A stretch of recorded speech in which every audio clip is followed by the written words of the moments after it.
El bestiario de Axlin. Guardianes de la Ciudadela. Capítulo 21. Llegaron a la jaula varios días después. A Axlin le costó volver a habituarse al bullicio y a la gente que entraba y salía. Por suerte, Godric seguía allí. Se alegró mucho de volver a verla y le hizo un sitio en su mesa a la hora de la cena. ¿Y bien? Le preguntó. ¿Ha sido un viaje provechoso? Sí, respondió ella, y le mostró las nuevas páginas de su libro. He podido observar de cerca a un lenguaraz y a un velludo. Había oído hablar de ellos, pero no los había visto hasta ahora. ¿Y qué hay de los objetos que te interesaban tanto? ¿Descubriste de dónde los consigue Draxan? Axlin dudó. El buhonero seguía manteniendo en secreto el origen de su peculiar mercancía, y ella no quería revelarlo tampoco. Por otro lado, no sentía deseos de hablar de Zane. Aún dolía demasiado. Sí, pero le prometí que guardaría el secreto, para no fastidiarle el negocio, como tú dijiste. Oh, bueno. A Axlin le pareció que Godric se mostraba un tanto decepcionado. Está bien. Es lógico, supongo. Oye, te veo algo triste. ¿Te ha pasado algo durante tu viaje? ¿Has perdido alguna escolta, tal vez? Ella sacudió la cabeza. Durante su primera estancia en la jaula, había pasado muchas horas hablando con el anciano, compartiendo confidencias, pero ahora lo único que quería era estar a solas y guardarse para sí misma sus experiencias y sus sentimientos. No, es solo que estoy cansada. Creo que hoy me iré a dormir temprano. Tengo intención de continuar mi viaje hacia la Ciudadela en cuanto sea posible. ¿Esta vez de verdad? Esta vez de verdad, confirmó ella. Y lo decía en serio. Deseaba alejarse pronto de aquel lugar y de los recuerdos que le evocaba. Bueno, pues estás de suerte entonces. Hay un portavoz alojado en la jaula, y él y su séquito regresarán a la Ciudadela en un par de días. ¿Un portavoz? Godric le explicó que los portavoces eran personas importantes en la Ciudadela. Hablaban en nombre de los 8 consejeros que formaban el gobierno de la urbe, y que estaban a su vez a las órdenes del jerarca. Axlin lo escuchó aturdida. Aquellas palabras no significaban nada para ella. El caso es que es una caravana grande. Quizá te dejen unirte a ella por un módico precio. Casi no me queda dinero. Pondré mi ballesta a su servicio, a lo mejor. Pero Godric se rió. No les hará falta. La gente como los portavoces no se mueven nunca sin una escolta de al menos un par de guardianes. Bueno, entonces quizá necesiten una escriba. No lo creo. Mucha gente en la Ciudadela sabe leer y escribir. Oh, murmuró ella. No se le ocurría nada más que decir. Hablaré con ellos, a ver qué puedo conseguir, le prometió Godric. Axlin se lo agradeció. Tal como había dicho, se fue temprano a la cama. Estaba cansada, pero sobre todo lo hacía porque le gustaba taparse con la manta, cerrar los ojos y soñar con Zane. Era el único momento del día en que se lo permitía. El resto del tiempo se esforzaba en centrarse en el viaje que tenía por delante y la misión que estaba llevando a cabo. Al día siguiente, en el comedor de la jaula, vio por fin a los viajeros de la Ciudadela. El portavoz, un hombre alto y circunspecto, de cabello gris, comía en una mesa apartada del resto. Lo flanqueaban 4 guardianes, y Axlin los observó sobrecogida desde la distancia. Eran 3 hombres y una mujer, todos ellos vestidos con el mismo uniforme color ceniza y aquella capa azul profundo que los envolvía como el retazo de una noche sin estrellas. Había más gente acompañando al portavoz, pero los guardianes atraían todas las miradas, con el porte sereno y orgulloso de las estatuas de piedra. Buenos días, Axlin. La saludó entonces Godric sobresaltándola. ¿Lista para hablar con el portavoz? ¿Qué? ¿Ahora? Es un buen momento, creo. Hoy parece estar de buen humor. A ella le parecía que el dignatario mostraba el gesto agrio de quien acaba de hallar un pies mojados en el fondo del pozo. Pero no discutió. Se acercaron pues a la mesa donde comía el portavoz. Uno de los guardianes dio un par de pasos para interponerse en su camino. Llevaba la capucha calada y Axlin apenas podía distinguir su rostro, lo cual le producía cierta inquietud. El anciano alzó las manos conciliador. Soy Godric de la jaula. Deseo hablar con el portavoz. Déjalo pasar, intervino el aludido. El guardián se apartó a un lado sin una sola palabra. y Godrich avanzó hasta la mesa, seguido de Aisling. El portavoz cruzó los dedos de las manos y lo miró con cierto hastío. ¿Qué es lo que quieres hoy, Godrich? Señoría, respondió él obsequiosamente. deseo presentaros a una muchacha a la que aprecio mucho. Se llama Aisling y viaja en dirección a la ciudadela. Se hizo a un lado para dejarle paso. Ella avanzó cohibida y saludó con una inclinación de cabeza, tal como había visto hacer a su amigo. El portavoz alzó una ceja y la observó sin pronunciar palabra. Me preguntaba si tendrías la bondad de permitir que os acompañe en vuestro viaje de vuelta. Prosiguió Godrich. Los caminos son peligrosos, como bien sabéis, y tengo entendido que os sobra espacio en vuestra caravana. Sobra espacio para quien lo pague, anciano, ya lo sabes. Aisling alzó la cabeza decepcionada. Se fijó entonces en los dos guardianes que flanqueaban al portavoz. Uno de ellos, la mujer, llevaba también la capucha puesta. El otro, un hombre de cabello muy corto y rubio, casi blanco, iba descubierto. Le devolvió a Aisling una mirada penetrante y ella se quedó paralizada. Tenía los ojos dorados, de aquel tono tan insólito, metálico, que no había visto antes en nadie, salvo en Zane. Lanzó una exclamación involuntaria que atrajo la atención del portavoz. ¿Qué te ocurre, muchacha? El corazón de ella latía con fuerza, las emociones se agolpaban en su pecho y las ideas que borbotaban en su cabeza trataban de encadenarse en una secuencia lógica. Ojos dorados, Zane, guardianes de la ciudadela, Zane, cazadores de monstruos, Zane. Sacudió la cabeza, aún turbada. No, yo estoy bien, acertó a decir. Godrich murmuró una excusa y se la llevó de allí. ¿Qué te ha pasado?, le preguntó después. No le has causado muy buena impresión, ¿sabes? Lo siento, pero de todas formas no tenía intención de dejarme viajar en su caravana sin pagar, ¿no es así? El anciano suspiró. Tenía la esperanza de que hubiese disfrutado especialmente el desayuno y se sintiese magnánimo hoy, pero me temo que no ha sido el caso. Lo siento. Aisling, no obstante, estaba pensando en otra cosa.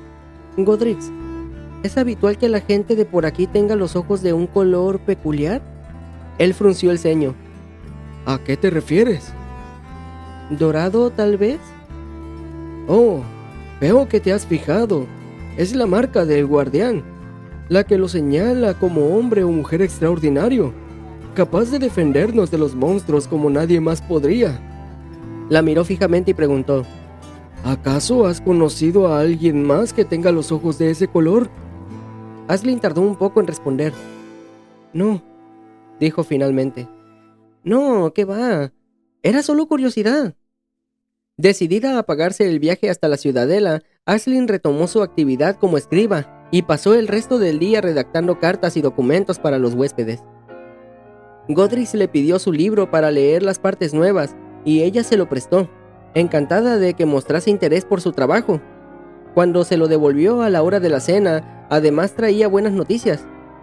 He vuelto a hablar con el portavoz y ha cambiado de idea, anunció. Podrás marcharte con ellos mañana si lo deseas. Pero no tengo suficiente dinero. No importa, ya lo he solucionado todo. Aisling le dio las gracias. Le preguntó si sería buena idea que se acercase de nuevo al portavoz para agradecérselo también, pero el anciano le aseguró que no hacía falta. Seguramente está cansado y no tiene ganas de hablar con más gente, observó. La joven no lo había perdido de vista en todo el día, aunque había mantenido las distancias para que los guardianes no se fijasen en ella. El portavoz había pasado la jornada recibiendo a diferentes personas que acudían a hablar con él, sobre todo mercaderes y representantes de los enclaves vecinos. Aisling estaba en realidad más interesada en los propios guardianes. Le habría gustado echar un vistazo debajo de aquellas capuchas para comprobar si todos ellos tenían los ojos dorados, pero no había tenido oportunidad de hacerlo todavía. El portavoz se levantaba de la mesa y se retiraba a descansar. Lo seguían dos de sus guardianes, y la joven supuso que los otros dos se habían ido ya a dormir. No le concedió importancia. Si iba a viajar, como parecía, en la caravana del dictanario, tendría más ocasiones de ver a los guardianes de cerca. Ya en la habitación, hojeó su libro antes de acostarse. Se dio cuenta entonces que faltaba el mapa que Zane le había dibujado, y que ella solía guardar entre las páginas. La inquietó la posibilidad de haberlo perdido, porque era lo único que conservaba de él. Supuso que se le habría caído a Godrich mientras leía el libro y probablemente estaría en su cuarto, pero ya era tarde y no quiso molestarlo. Con el de los pellejudos de fondo, se durmió por fin, dispuesta a partir en breve hacia la extraordinaria ciudadela. Soñó con poderosos guardianes de ojos dorados, también soñó con Zane. Se despertó al alba, se asió, recogió sus cosas y bajó al piso inferior. Por el camino se cruzó con varias personas que se apresuraban de un lado para otro, como si llegaran tarde a algún acontecimiento importante. Se asomó al patio trasero y vio que la caravana del portavoz, 5 carros tirados por magníficos caballos, estaba preparándose ya para partir. Uno de ellos parecía más cómodo y lujoso que los demás, y Aisling supuso que sería el del propio portavoz. Estaba totalmente cubierto, como si se tratase de una especie de casa con ruedas, pero no se parecía al estrafalario armatoste blindado en el que había viajado con Lexis y Loxan. Estaba hecho de madera finamente tallada y pintada, y tenía ventanas cubiertas con gruesos cortinajes. Aisling no vio al portavoz, aunque sí a 2 de los guardianes, y a los que, como de costumbre, observó desde lejos. ¡Date prisa, muchacha!, le advirtió entonces uno de los hombres que cargaban los carros. ¡No tardaremos en partir! Ella asintió y se apresuró por el corredor. No tenía inconveniente en marcharse sin desayunar si no le quedaba más remedio, pero sí quería despedirse de Godrich y recuperar su mapa. Lo encontró en el comedor charlando con el posadero. Parecía de muy buen humor. ¡Aisling!, le saludó. ¿Estás ya lista para partir? La joven se reunió con ellos y se detuvo a recuperar el aliento. Después dijo: Godrich, ¿ayer viste un mapa en mi libro? No me refiero al que está dibujado en una de las páginas, sino a una hoja suelta. Es posible que se cayera sin que te dieses cuenta. A él le cambió la cara. No me suena, dijo, y en cuanto lo hizo, Aisling se dio cuenta de que estaba mintiendo. Lo miró sin comprender. Es importante para mí, insistió. ¿De verdad no lo has visto? Godrich trató de quitarle importancia con un gesto. No pierdas el tiempo buscando viejos papeles, Aisling, o la caravana partirá sin ti. Pero, ¿sabes dónde está o no? Ya te he dicho que no. ¿Por qué no le dices la verdad, anciano?, intervino entonces el posadero. No hay nada de malo en ello. No seas modesto. Aisling se volvió hacia él. Una sospecha empezó a cobrar forma en algún rincón de su mente. ¿Qué quieres decir? Godrich le cambió al portavoz el mapa por un pasaje para ti en la caravana, respondió él, ufano. Yo lo vi. Eran 4 rayas mal hechas y sin embargo, el portador cerró el trato sin discutir. Se encogió de hombros. Nunca se sabe por dónde va a salir la gente de la ciudadela. Les llaman la atención las cosas más raras. Pero no se puede negar que ahí Godrich estuvo muy hábil. Él se había puesto pálido. Balbuceó algo tratando de negar las palabras del posadero. Pero la mirada acusadora de Aisling lo hizo enmudecer. ¿Le diste mi mapa al portavoz? ¿Sin pedirme permiso? Yo no quería desprenderme de él. No lo sabía, pudo decir al fin el anciano. Parecía un simple boceto acabado de cualquier manera, pero el portavoz lo consideró valioso y pensé que podía aprovecharlo para negociar. Ella se tragó la réplica porque las últimas palabras de Godrich habían plantado una incógnita en su mente. ¿Por qué estaría el portavoz interesado en ese mapa?, se preguntó en voz alta. No le des más vueltas, ya tienes tu pasaje, y en la biblioteca de la ciudadela sin duda encontrarás mapas mejores. No es por su calidad, interrumpió ella. No lo hice yo, solo... Se detuvo horrorizada. Era por lo que señalaba la aldea semiabandonada que probablemente todo el mundo habría eliminado de sus mapas, hasta que Zane la había vuelto a situar sobre el papel, con la lista de los monstruos que la rodeaban, y con el camino que llevaba hasta la cantera, que estaba también indicada en el plano, el lugar donde Draxan conseguía sus objetos especiales, el camino directo hasta Zane, un muchacho de ojos dorados. Contempló a Godrich sin poder creerlo. ¿Has vendido el mapa por la información que contenía?, Los ojos de él se agrandaron al comprender que Aisling había deducido correctamente la motivación que había detrás de aquel insólito trato. «Ha sido para hacerte un favor», protestó. «Te he conseguido un pasaje en la caravana». Pero ella negó con la cabeza. «Hay otros carros que van a la ciudadela. No era algo tan urgente para mí». Volvió a mirarlo con los ojos entornados. Cuanto más pensaba en ello, menos altruista le parecía la jugada de Godrix. «Tú sospechabas lo que había detrás de la mercancía de Draxan e intentaste sonsacarme para que te lo contara», recordó.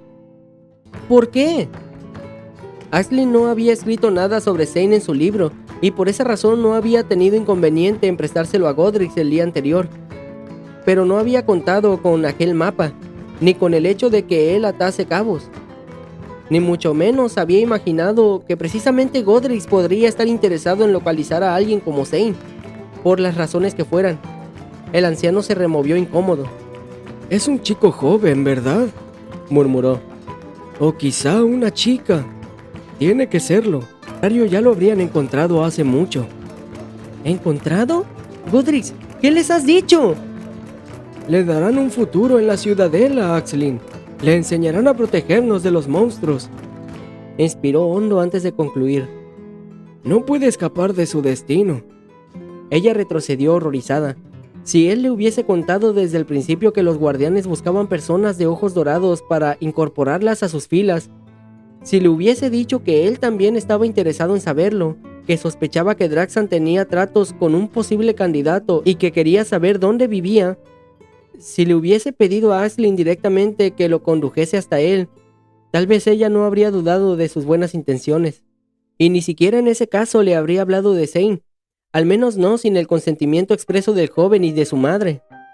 Tenía bien claro que ellos no deseaban ser localizados. Aisling podía no estar de acuerdo con aquella postura, pero lo menos que podía hacer era respetarla. Ella no era quien para tomar decisiones en nombre de Zane ni de Kinaxi. Por otro lado, Godrix la había engañado, le había robado el mapa y lo había vendido sin su consentimiento. Y a pesar de sus palabras, Aisling dudaba mucho que aquello fuera bueno para Zane. ¿Qué van a hacerle si lo encuentran?», susurró. El anciano balbuceó algo, incapaz de ofrecerle una respuesta coherente.